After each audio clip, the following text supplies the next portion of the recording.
வானம் மழை தர மறந்தால் மனித மனசுகளும் வறண்டு போகும். இந்த நகரம் ஒருபோதும் தூங்காது. ஆனா சில கதைகள் சத்தமில்லாமே முடிஞ்சு போகுது. ஒரு சாதாரண மனிதன், கையில் போன், மற்றொரு கையில் ஹாஸ்பிட்டல் ரிப்போர்ட். அம்மா ICU, கண்டிஷன் கிரிட்டிக்கல். அவன் கேட்டான், ஒரு சிறிய உதவி, ஒரு உயிரை காப்பாற்ற. ஆனா பதில், பாலிசி அலோ பண்ணாது. உதவி செய்ய முடிந்த இடத்திலும் செய்யாமல் விட்டால் நெடுங்கடலும் தண்ணீர்மை குன்றும் தடிந்தெழிலி தான் நல்காதாகிவிடின்.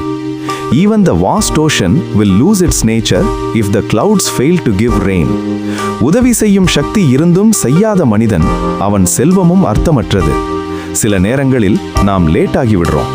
ஒரு உதவி இருந்திருந்தா ஒரு உயிர் இருந்திருக்கும். உதவி செய்யும் நேரம் போயிட்டா பின்னாடி வர்ற உதவி பயனில்லை. யோசிச்சு பாரு. இப்படி வாழ்க்கையை மாற்றும் கதைகள் வேண்டும்னா ஃபாலோ பண்ணுங்க, ஷேர் பண்ணுங்க.